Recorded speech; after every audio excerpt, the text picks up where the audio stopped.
In this video, I will show you how to create a folder in Windows 11. So let's jump straight into it. So here we are, as you can see on my Windows desktop. Now the first thing you're going to want to do is decide where you want to create your folder. Whether that's on your desktop, for example, or if you want to create this folder in one of your folders, other folders like documents or folder or something like that.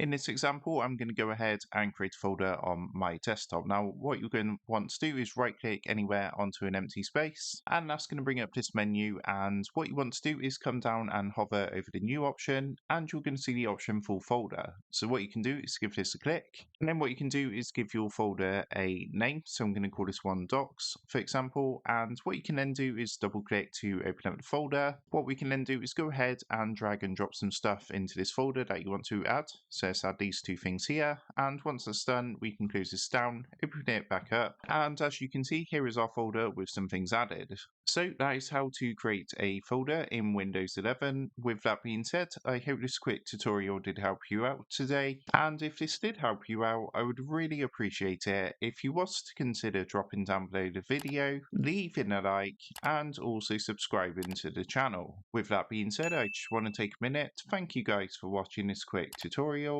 and I will see you in the next video.